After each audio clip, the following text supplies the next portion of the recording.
بہت ہی مختصر وقت میں اور بہت ہی قیمتی باتیں حضرت والا نے ارشاد فرمائی ہے.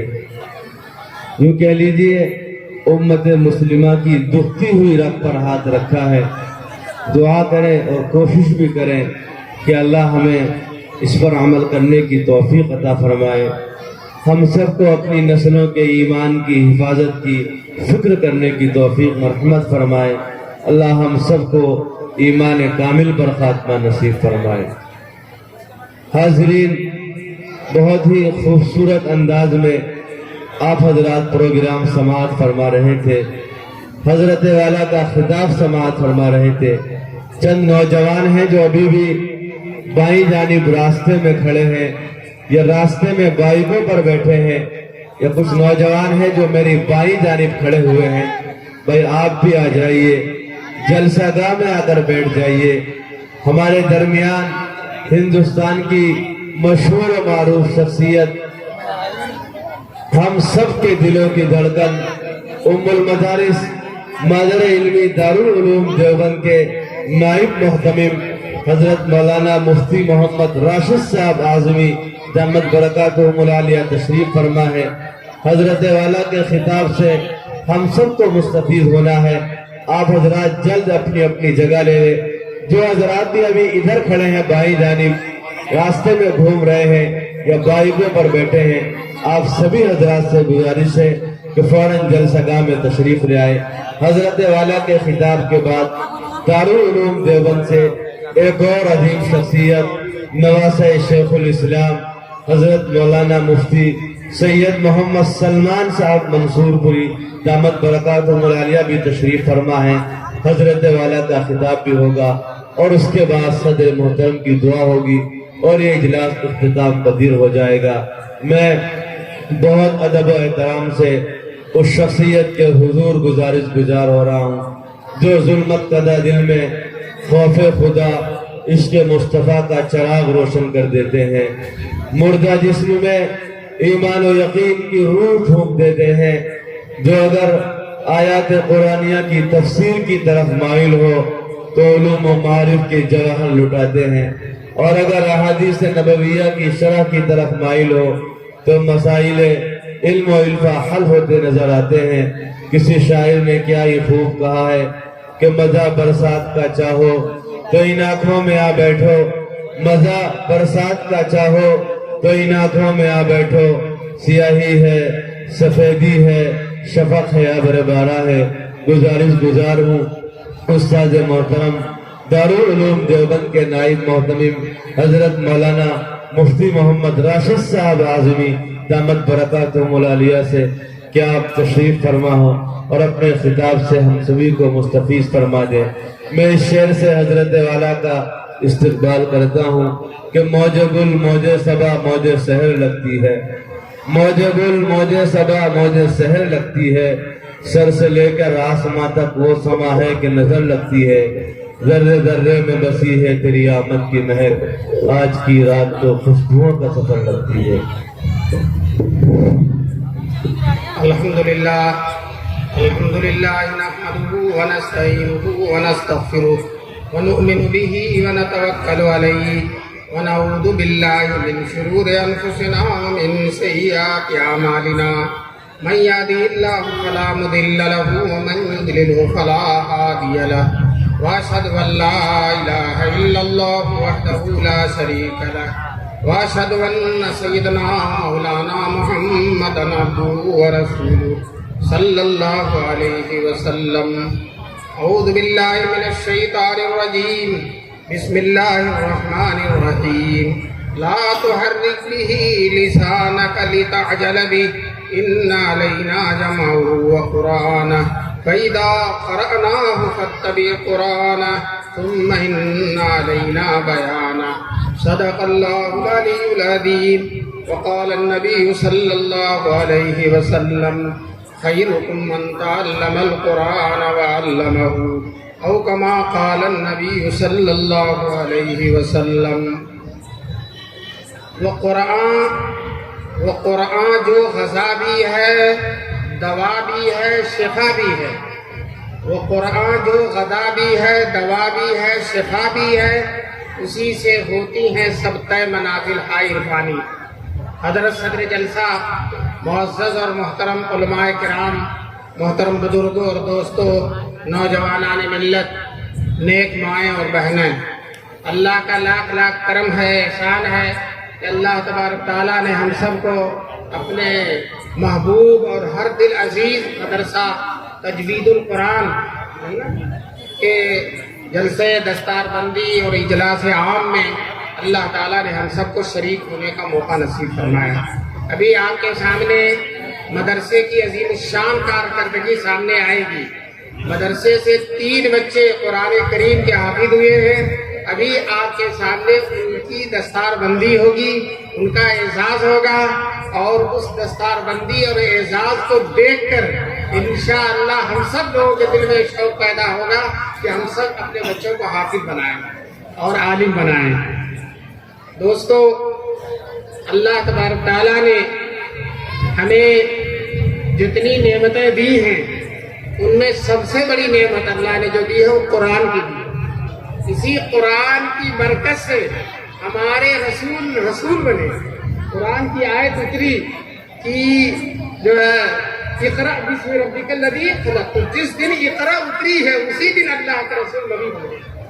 وہ قرآن وہ چیز ہے جو رسول پاک صلی اللہ علیہ وسلم کو کیا بنا، اس کے ذریعے، اللہ کے اس کلام کے ذریعے ہمارے رسول پاک صلی اللہ علیہ وسلم نبی بن گئے۔ غار حرا میں آپ صلی اللہ علیہ وسلم بیٹھے ہوئے تھے، مہینوں سے بیٹھتے تھے آپ صلی اللہ، تنہا بیٹھتے تھے۔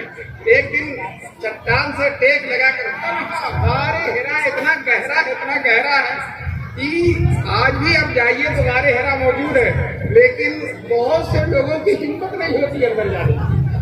بہت سے لوگوں کو بہت اندر آنا پڑتا ہے، گہرائی کے اندر ہے، لیکن حضور پاک صلی اللہ علیہ وسلم وہاں بیٹھ کر کوئی چاہتا ہی نہیں تھا، ایک دم سناٹا تھا، پھر صرف اللہ ہے اور رسول پاک صلی اللہ علیہ وسلم۔ جی ڈھونڈتا ہے پھر وہی فرصت کے رات دن، جی ڈھونڈتا ہے پھر وہی فرصت کے رات دن، بیٹھے رہے تصور جانا کیے ہوئے۔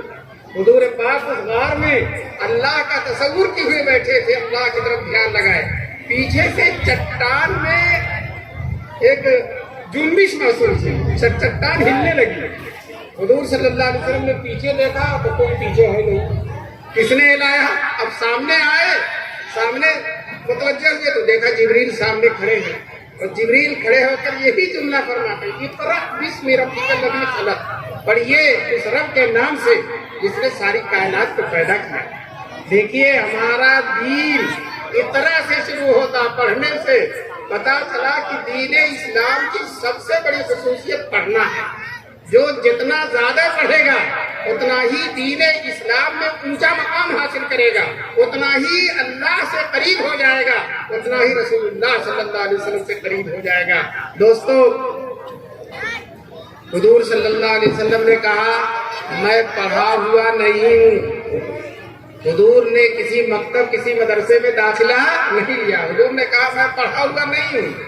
جبریل نے کہا، جبریل نے اپنے سینے سے دبوچ لیا، پھر چھوڑ کر کہا پھر پڑھیے، حضور پھر وہی کہتے ہیں میں پڑھا ہوا نہیں ہوں۔ 3 دفعہ دبوچا، 3 دفعہ دبوچنے کے بعد جبریل کہتے ہیں اقرأ بسم ربک الذی خلق، حضور نے بھی پڑھنا شروع کر دیا، اور حضور کی زبان سے جب جاری ہو گیا تو اللہ کی وحی حضور صلی اللہ علیہ وسلم پر اتر گئی اور حضور اللہ تعالیٰ کے نبی بن گئے۔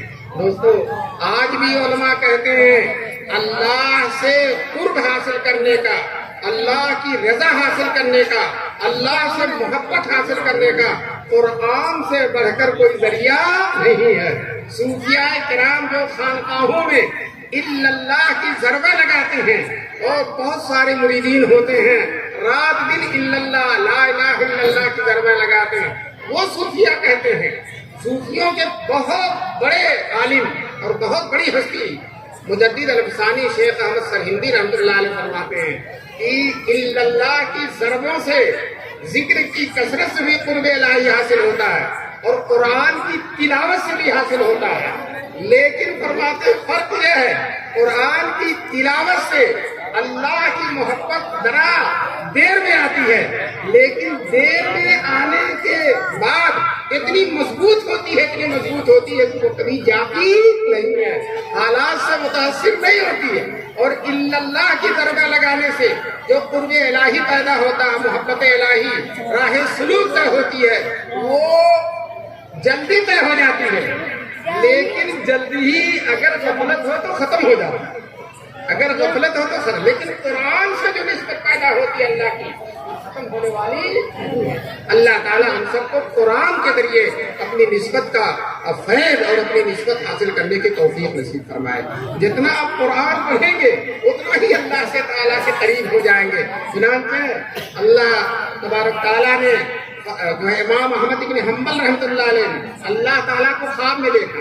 اللہ کو خواب میں دیکھا جا سکتا، کوئی صورت تو نہیں اللہ کی، لیکن کسی نہ کسی صورت سے دیکھا جا سکتا اللہ تعالیٰ۔ تو اللہ کو خواب میں دیکھا، سوچا موقع غنیمت ہے، اللہ سے پوچھا بار الہ آپ سے قریب ہونے کا، آپ کے بالکل نزدیک ہو جانے کا اور آپ کی محبت حاصل کرنے کا سب سے بہترین ذریعہ کیا ہے؟ تو اللہ تعالیٰ نے کہا میرا قرآن کلام اللہ ہی خرج من اللہ، اللہ کا کلام ہے، اللہ کی ذات سے نکلا ہوا، اللہ کی ذات سے نکلا ہوا اللہ کا کلام ہے۔ دوستو آج ماشاءاللہ اسی کلام کے 3 بچے حافظ ہو گئے، یہ 3 بچے حافظ ہو گئے، یہ اس مدرسے کی برکت ہے، اس مدرسے کا کارنامہ ہے۔ میں کہتا ہوں اس بستی والے اگر مدرسے کو کئی کروڑ روپیہ دے دیں اور مدرسہ اس کے بدلے ان کو 1 2 3 حافظ دے دے تو یہ سودا سستا ہے۔ یہ حافظ دنیا کی کوئی قیمت، دنیا کی کوئی دولت، دنیا کا کوئی جاہ و منصب حافظ کا مقابلہ کر ہی نہیں سکتا۔ چنانچہ حدیث میں رسول پاک صلی اللہ علیہ وسلم فرماتے ہیں کہ میدان محشر میں جب قرآن کا حافظ آئے گا تو اللہ تعالیٰ اسے اپنے سامنے کھڑا کرے گا، اللہ کے سامنے وہ کھڑا ہو جائے گا۔ دوستو ذرا سوچئے گا، اللہ جس کا دیدار بڑے بڑے لوگ تڑپ رہے ہیں، ترس رہے ہیں، اللہ ان کو اپنے سامنے کھڑا کر دیں گے، جتنا چاہیں گے اللہ کو دیکھیں گے، جتنا چاہیں گے اللہ تعالیٰ کو دیکھیں گے۔ پھر اللہ تعالیٰ اس حافظ کے والد کو بھی بلائے گا، والد صاحب حافظ بھی نہیں ہوئے لیکن بیٹا جو حافظ ہوا اس کی برکت سے والد صاحب بھی بلائے جائیں گے۔ میں حافظوں کے والدوں سے کہتا ہوں کم سے کم داڑھی رکھ لو، کم سے کم داڑھی رکھ لو، اللہ کے سامنے بلائے جاؤ گے اور داڑھی نہیں ہوگی تو ایک ہاتھ سے چل دو، اپنا پٹھی چھپائے ہوئے ہوگے اور شرمندہ ہوگے۔ اس لیے میں حافظوں کے والدوں سے کہتا ہوں داڑھی رکھ لیں۔ ویسے ہر مسلمان کو داڑھی رکھنا چاہیے، یہ شان ہے اسلام کی، یہ پہچان ہے اسلام کی۔ دوستو قبر میں بھی یہی پہچان رہے گی اور میدان محشر میں بھی یہی پہچان رہے گی۔ 1,24,000 نبیوں نے داڑھی رکھی ہے، 1,24,000 صحابہ نے داڑھی رکھی ہے، جتنے پیر قطب ابدال گزرے ہیں سب نے داڑھی رکھی ہے، علماء نے، محدثین نے، فقہاء نے، صوفیاء نے، سب نے داڑھی رکھی ہے۔ دوستو یہ داڑھی بڑی حسین چیز ہے، بڑی پہچان ہے، سنت مؤکدہ ہے، لیکن علماء کہتے ہیں واجب کے قریب ہے۔ جس طرح سے فطر کی نماز واجب ہے اسی طرح سے داڑھی رکھنا بھی واجب ہے۔ ہر مسلمان طے کرے کہ انشاءاللہ ہم داڑھی رکھیں گے، مرنے سے پہلے داڑھی رکھیں گے، اور جب مرنے سے پہلے رکھو گے تو مرنا کس دن ہے پتہ نہیں ہے، ہو سکتا ہے کل ہی مر جاؤ، اس لیے آج ہی سے داڑھی رکھو، اس لیے آج ہی سے داڑھی رکھو۔ بہرحال حافظ قرآن بلایا جائے گا، اس کے ابا بلائے جائیں گے، حافظ قرآن سے کہا جائے گا پڑھو، وہ فرفر اعوذ باللہ بسم اللہ کہہ کے پڑھتا جائے گا، ایک آیت پڑھے گا اور باپ کا ایک درجہ بڑھے گا، جنت میں دوسری آیت پڑھے گا دوسرا درجہ بڑھے گا، تیسری آیت پڑھے گا، بیٹا پڑھتا جائے گا اور باپ کا درجہ بڑھتا چلا جائے گا۔ دوستو ہمارے دارالعلوم دیوبند کے سابق شیخ الحدیث حضرت مفتی سعید صاحب اللہ ان کی قبر کو نور سے بھر دے، جو ہے وہ فرمایا کرتے تھے اس حدیث کو سنا کر لطیفے کے طور پر، ڈنڈا کھایا بیٹے نے اور درجہ بڑھ رہا باپ کا، ڈنڈا کھایا بیٹے نے وہ درجہ بڑھ رہا باپ کا۔ ڈنڈا کیوں کھایا؟ اس لیے کہ یہ جو حافظ ہو جاتے ہیں، ابھی پگڑی بدھے کے دیکھیں کہ چھوٹے چھوٹے بچے، بہت سے بچے تو اتنی کم عمری میں حافظ ہو جاتے ہیں کہ یہ شبہ ہوتا کہ کمر بند باندھنے کا ڈھنگ آیا کہ نہیں، اتنی کم عمری میں حافظ ہو جاتے ہیں۔ یہ اللہ کا فیض ہے، اللہ کا احسان ہے۔ فرمایا ڈنڈا کھایا بیٹے نے اور درجہ بڑھ رہا ہے باپ کا، دندا کیسے؟ موٹے موٹے لوگ، صحت مند لوگ، تندرست و توانا لوگ فجر تک سوئے رہتے ہیں، اور یہ چھوٹا سا دبلا پتلا کمزور بچہ فجر سے 1 گھنٹہ پہلے اٹھ کر قرآن یاد کرتا ہے، اور حافظ صاحب بھی اٹھ کر مسند پر بیٹھ جاتے ہیں بڑے روب و جلال کے ساتھ، اور وہ بچہ سنانے آتا فجر سے پہلے ہی، جہاں سبق کچا ہوا تو حافظ صاحب تھپڑوں کا ناشتہ دیتے ہیں، تھپڑوں کا ناشتہ دیتے ہیں۔ تو اسی کی طرف مفتی صاحب نے اشارہ کیا، ڈنڈا کھایا بیٹے نے اور حافظ ہوا اور درجہ بڑھ رہا ہے باپ کا۔ کیوں بڑھ رہا ہے؟ باپ نے قربانی دی ہے، باپ نے اس کو انگلش میڈیم میں نہیں بھیجا، باپ نے اس کو سرکاری ملازمت پر